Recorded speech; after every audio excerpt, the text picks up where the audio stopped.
किसी गांव में एक गरीब लेकिन मेहनती किसान रघु रहता था।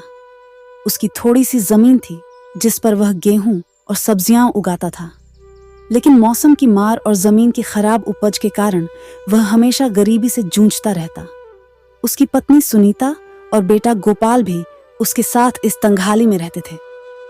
रघु बहुत परेशान था। एक दिन खेत में काम करते हुए वह थक कर एक पेड़ के नीचे बैठ गया और सोचने लगा, काश कोई चमत्कार हो जाता और मैं अमीर बन जाता। तभी उसके सामने एक अजीब सा बूढ़ा आदमी आकर खड़ा हो गया। उसके हाथ में एक चमकता हुआ बीज था। बूढ़े ने मुस्कुराकर कहा, बेटा, यह बीज तुम्हारी कंगाली मिटा सकता है।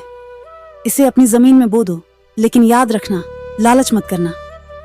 रघु पहले तो संकोच में था, लेकिन अमीर बनने की चाहत ने उसे मजबूर कर दिया।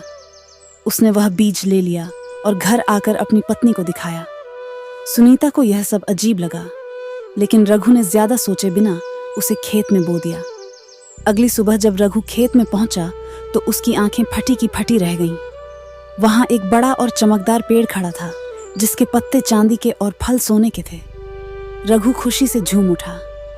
उसने जल्दी से कुछ सोने के फल तोड़े और उन्हें बाजार में बेच दिया।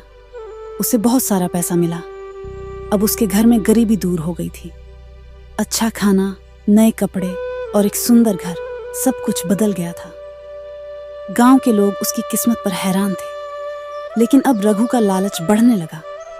उसने सोचा, अगर मैं इस पेड़ से हर दिन सोने के फल तोड़ूं, तो मैं सबसे अमीर आदमी बन सकता हूं। अब वह हर दिन पेड़ से ज्यादा सोने के फल तोड़ता। एक दिन रघु को लगा कि अगर वह पेड़ को काटकर अंदर से सोना निकाल ले तो वह और अमीर हो जाएगा। उसने कुल्हाड़ी उठाई और पेड़ काटने लगा। जैसे ही पहला वार किया, पेड़ से एक डरावनी आवाज आई, लालची मानव, तेरा अंत निकट है। अचानक पेड़ से आग की लपटें निकलने लगी और पूरा खेत जल उठा। रघु ने घबराकर भागने की कोशिश की, लेकिन उसका पूरा घर भी जल गया। उसकी सारी दौलत, सोने के सिक्के, सब कुछ खाक हो गया। अब रघु के पास कुछ नहीं बचा था। वही खेत जो कभी उसकी गरीबी का हल बना था, अब राख में बदल चुका था। गांव के लोग उसे देखकर बोले, लालच का फल हमेशा बुरा होता है। रघु को अपनी गलती का एहसास हुआ, लेकिन अब बहुत देर हो चुकी थी। शिक्षा, लालच हमेशा बर्बादी की ओर ले जाता है।